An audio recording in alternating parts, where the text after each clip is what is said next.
Hi everybody, and let me first explain why I had such brave to put myself among such leaders like Mr. Putin, Mr. Lavrov, and so on. Because I'm going to share with you the experience of such profession like a simultaneous interpreter.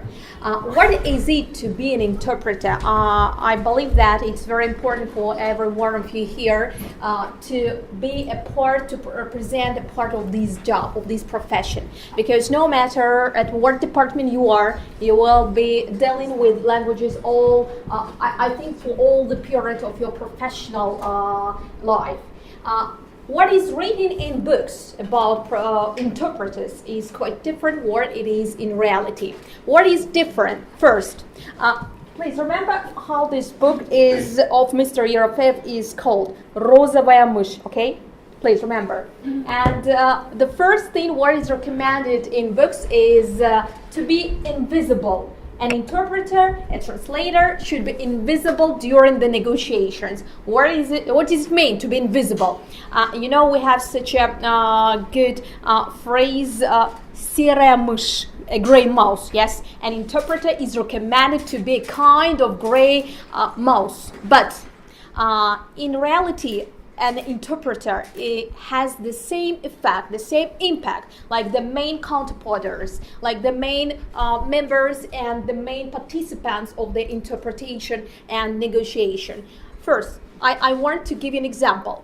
Once I had an experience with Indian colleagues, and during the interpretation, or let me call it more widely, negotiations, when I pretended to be on their side, on their part, and to make them trust me and trust me more than they could imagine, playing a kind of role that, hey guys, look, yes, they are my boss, but they are better guys than these my boss ones.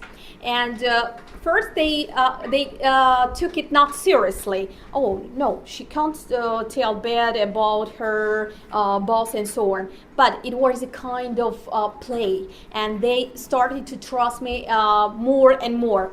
And when it came to the decision, to the part of making decision, they in the end, when they had to decide whether to sign the contract or not, they consulted me. Just believe it. It's true to life. So that is why you should always be an active part, an active player, and an active impact maker during the negotiations. But never forget to ask first permission from your boss whether you can act like this, because it wasn't my initiative to represent myself. As you know, I'm not for my boss, I'm for you guys, for you dear partners. Another very important stuff is to learn as much as possible about the country you are going to deal with, you are going to work with. Let's get back again to my Indian partners, because I worked with the Indian guys for a very long time, for about maybe 10 years. And the effect of their cultural values during the negotiations is very high. Such an example. It was Friday. It was the day of Buddha's birthday. Everybody knows, yes? And everybody knows how it is important for the Indians in general, because they respect and they appreciate their cultural values. And there was a problem, and the negotiations was to be about bankrupt, about to not to sign the agreement.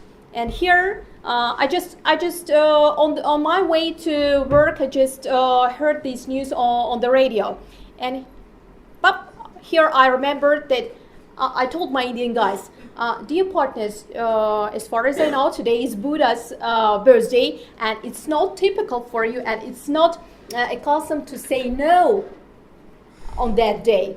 And you will never believe, they said, oh yes, it's not good for us to say no at this very important day for us. And of course, they signed the agreement. It is the reality. Another very important stuff for an interpreter is to find the ability in yourself to preview. Because when you interpret, when you translate simultaneously, you should preview what your boss, so no matter who he is, but what he's going to end his speech with. It's very important, and you never have additional time to stay or to sit and listen to him. And in my recipe for enhancing your ability to preview and to predict what's going to be next is to meditate. It's a very good recipe to, I know that meditation is very spread now, it's very popular nowadays, yes, especially for those ones who does yoga. Please raise your hand who meditate. Okay, guys, I strongly recommend you to start meditation, because what meditation provides you with the ability to see and to hear more than others can do. And it really helps in the job of, in the profession of an interpreter. And now I need to resume because I have very short time. Yes, and now let's get back to the title of this book. Don't be gray mouse, working as an interpreter. Be a really pink one, pink mouse. What does it mean? Look good. It really helps, because in books it's written you should be invisible, stay inside. You should speak in a very not in a loud voice, but believe me, when you speak in a loud voice, when you speak correctly in the way of I don't mean in grammar and so on, I mean in the way that everybody can comprehend you and understand you. You should be hearable. Have you ever come across such an adjective? Okay, you should be visible and hearable, and be pink mouse. Thank you very much.